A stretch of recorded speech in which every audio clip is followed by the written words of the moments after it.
Hello sir, bali ganito yung gagawin natin sa pag-order. Ito yung step by step. So, una, punta kayo sa JLC PCB. Tapos, click nyo yung order now dito sa part na to. Then, mapupunta kayo sa area na to. So, add Gerber files.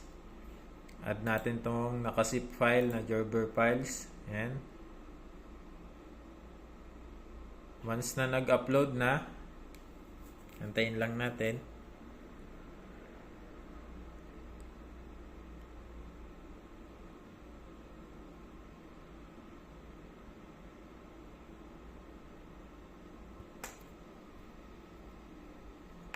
Ayan, once na nag-upload niya, ang default color niya is green. So, pwede tayong mamili ng color. Halimbawa, ito, black. So, yan, black. And then, kapag wala na tayong babaguhin dito sa mga ano na yan, naka-default na yan. So, kung i-order natin siya na naka-assembly, so, click natin tong PCB assembly. Itong button sa gilid niya. Ayan. Tapos, ito, economic lang tayo. And then, dito, the rest, wala na tayong babaguhin yan. Ang minimum order per PCB is 5 PCB. So, wala na tayong babaguhin dyan. Then, 2 layers. So, click next lang tayo.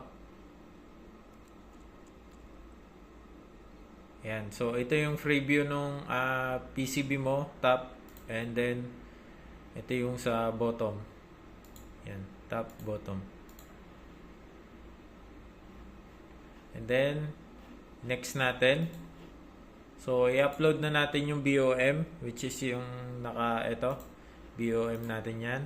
And then, yung CPL, yung component placement natin, i-upload din natin. Yan, once na uploaded na siya, process BOM and CPL.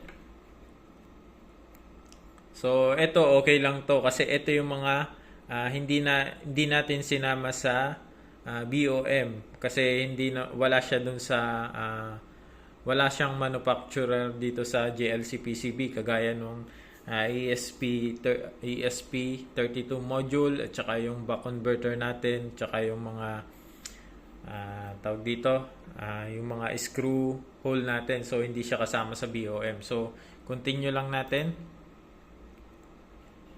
Then after natin ma-continue, kung mapapansin natin meron dito mga hindi naka-uncheck. So hindi siya naka-check. So check natin kung ano siya yung mga JST. So kung gusto nating i-order din yung JST, i-check lang natin yan. JST connector, check lang natin isa-isa. Then kung mapapansin nyo, nadadagdagan yung quantity and yung price per total na to sa 5 PCB na minimum order. So ayan, check lang natin.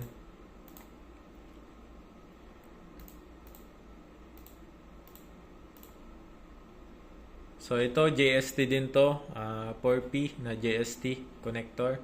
So check lang natin yan.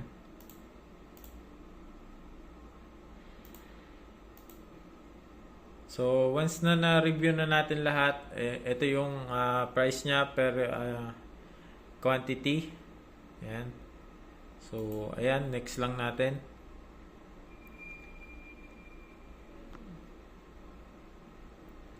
Then makikita na natin yung mga components na kasama sa o-orderin natin. So lahat ng nandito na components, mga connector, kasama lahat sa darating na o-orderin natin. So ayan, ang hindi lang kasama is yung ang nag-error kanina, which is yung 4 na mounting hole at saka yung tawag dito, itong buck converter at saka yung ESP na nakapatong sa kanya. So okay lang naman yon. So sariling hinang na lang to, tapos yung ESP lang naman ipapatong, and then may butas na naman yung mga mounting hole natin. So far yan yung kakalabasan ng PCB dito sa JLC. Ayan. Ayan yung ma-order natin na unit. Dapat ito yung darating sa atin na unit. Then once na na-review na natin yung buong file, click next lang. Ayan. And then ito na yung pinaka pricing niya. So hindi pa yan yung final na price niya kasi may shipping fee price pa. So pili lang kayo dito kung anong type ng bird ninyo. So ang pipiliin ko is yung educational research DIY. So DIY yan. Then save to cart. Save to cart natin siya.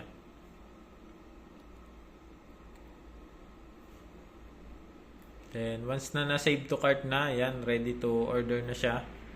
Click lang natin to. Itong sinave to cart natin na to. And then secure for checkout na.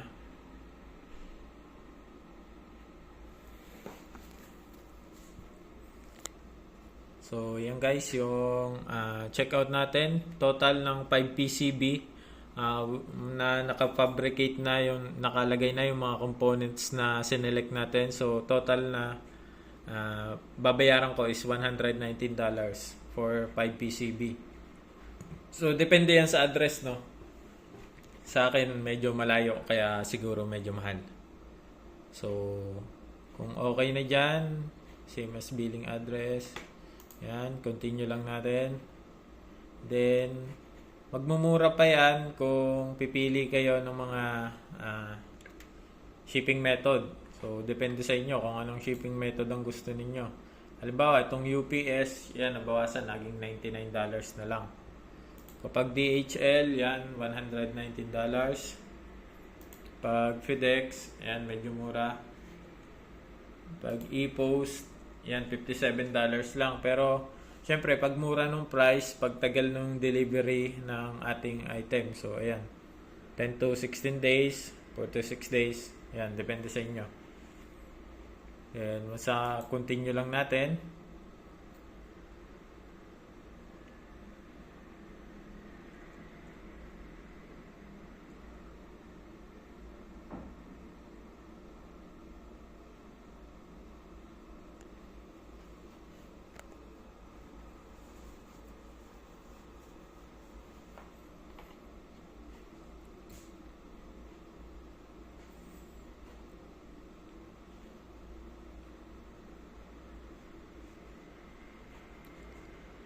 Then, pipili na tayo ng payment method.